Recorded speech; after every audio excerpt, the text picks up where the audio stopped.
about flight check and pre-flight checks that you need to do before you fly your drone. That can be your Spark, your Phantom, and like if you're using Phantom SE or using Phantom 4, Phantom 4 Professional. So these are some stuff that you guys need to check before you fly. Remember, this video is only about flight checks before you fly. These are very, very important before you fly because anything can happen over the air, and we'll be discussing few stuff on the channel today. So first of all, selecting location. This is not a location that you fly. Not at all a location. You cannot fly your drones on parks. So for example, if you want to fly a drone or anywhere, if you're flying in parks, you have to make sure there is nobody out there and you talk with the park authorities. So as you can see, there are a lot of kids playing out here. There's a game going on the other side. This is not the location you fly.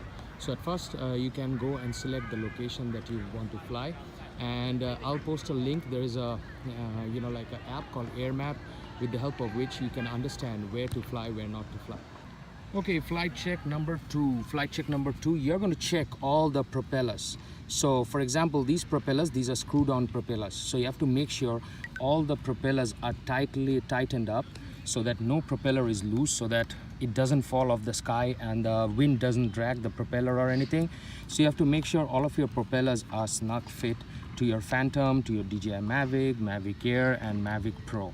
That's your flight check number 2. Okay, flight check number 4. Tilt your drone and make sure you have popped in an SD card.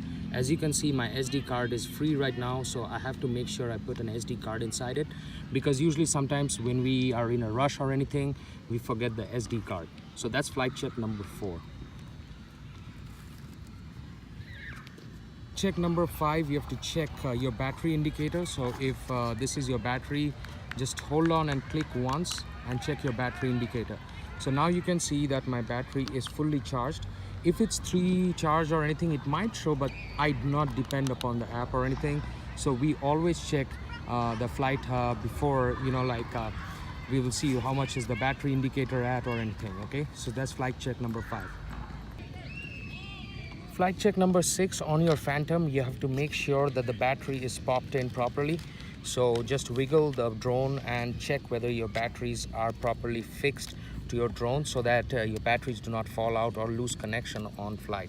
So that's flight check number 6. Flight check number 7, this is for if you are having a Phantom 3 SE or a Phantom 3. You can do this on a MAVIC, MAVIC AIR, MAVIC Pro also.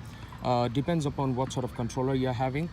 So at first, if you're having a Phantom 4, you have a USB cable on this side, connect this to your phone so the power gets distributed. Also, you're going to make sure that your S1 switch, which is out here, your S1 switch should be in the forward. Now that is the position called where your GPS gets locked and your vision positioning system actually gets activated. So make sure that you are turning this to the P mode. You can do it in flight, but I would recommend you guys to do this before you fly. So move that into P mode.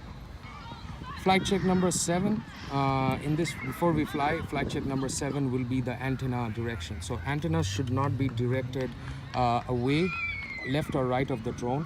It should be with the drone. So as you can see, if that is my drone direction, I will actually see my antennas pointing towards my drone. So if my drone drifts this rightwards, or if my drone drifts to the left, I have to drift my antennas and my controllers to that sort of direction, so that you do not have any fail or anything. Flight check number 8, this is a very important part. So if you want to know whether your props are properly connected or not, so put everything into perpendicular, okay? Everything perpendicular. Make sure each and every prop moves while you are while you're turning this power on or anything, okay? So you go out here, 1, half press, full press, and wait to see. So you see this one didn't even move. This means that this is not connected properly. So let's go and fix that. So the last time you saw that this propeller was not working, so it was not moving or anything, same stuff. We will check if every propeller moves or not. So we will turn this on, half press and full press. Okay, so this time this one moved, the other one didn't move, but that we will check it out a little bit later. Okay, now let's move to our next step, is powering up with the controller. So next step, what you're going to do is that you're going to turn the controller on. That's your indicator button. Your stuff will be paired to your stuff and to your drone, and now from there we'll move into into the app, and we are going to discuss some very important thing on the app. So I'll do a screenshot of that so that you can see the app. Okay, flight check number 9. It's a very important tip. If you have an iPhone cable, bring your iPhone cable and get this OTG setup. Now OTG setup for Spark is way more better because you do not need to turn your Wi-Fi on or anything. It just works with this. But with the Phantom 3, Phantom 3 SE, Phantom 4, Phantom 4 Pro, this actually will enhance the signal of, it actually distributes the Wi-Fi signal of your transmitter to the drone. So I would highly recommend this $2 OTG cable that you can, it's a lifesaver actually, to be very frank. And we'll go for our next slide, which will be a screenshot of what you do and the last probable step before you fly. Okay, so this step is pretty much similar with Spark, gimbal, and a MAVIC AIR, MAVIC Pro, or anything. So to calibrate your drone, you just need to turn this like this 3 or 4 times, and once you have done that, it knows its location, and then you have to turn it horizontally and move this horizontally 2-3 times in a circular motion. So after that, you are going to say they're going to show you that the gimbal is normal. So let's go back to our screenshot again. Okay, so this is kind of a little bit nerdy, but make sure you're seeing this. Everything should be normal. Whatever you see out there, everything should be normal. Make sure everything is normal. So we'll begin calibration. So in your previous one, you saw how to calibrate. So you rotate your aircraft 360 degrees horizontally, and make sure you're standing away from interference. And after that, you need to rotate that vertically. So you rotate the aircraft vertically, and ATI mode. yeah, it will say ATI mode because I was standing in interference. That's the reason I didn't take off or anything, because I was facing interference and it was the ATI illegal space to fly also. Then you have to see that all your GPS is locked. Above 9 GPS, you're good to fly. If you do not have ready to go GPS, do not fly the drone. So this is the part that you cannot fly. So if you are not having a commercial license, you're a hobbyist, it's completely illegal to fly after sunset. So after sunset, this is a useful tip. You cannot fly after sunset. You have to make sure that you bring your drone down before 30 minutes of sunset.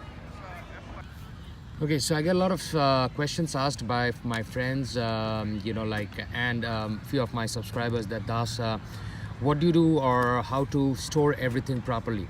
So as you can see that I've taken off all the prop guards. So all the prop guards are taken away and they're stored separately. The controller's Wi-Fi antenna should be stored like this, not in a perpendicular but in a very horizontal position so that it doesn't break or anything. Extra batteries, you should not leave your batteries inside. Never leave your batteries inside because they're going to discharge really fast. So keep your batteries separate. Now this is funny, but I carry a pair of sunglasses, and these are UV protected sunglasses. You will require a pair of sunglasses if you are flying in the morning. Why? Because your eyes will hurt after some time. So make sure you carry always a pair of sunglasses. And OTG cable I've already shown you. This is a prop removing tool. I've been having this for a year already. So I keep my stuff like very, like in a very proper place. And that's pretty much it. SD cards, yes, and a backpack like this. A big backpack so that you can store everything. I usually use a very big backpack to store everything and carry it. Just wanted to say you last thing is that you cannot also fly 30 minutes after sunset. So unfortunately we cannot do any flight today because the sun has already set. So 30 minutes after sunset, that is the last time that you can fly without any lights or anything, without any commercial license. I do not have a commercial license to fly, so I do not post any sort of kind of YouTube videos on it because I am just flying this for hobby. And if you want to fly after sunset, you have to contact FAA and get a special waiver from them. I hope you guys enjoyed the video, and stick into my channel for any sort of other videos that's coming up very soon. I'm going to go to location on Thursday with my friend Anton from Raskid Reviews, and we are going to do a review together on this bad boy and Spark. So hope I could entertain you guys.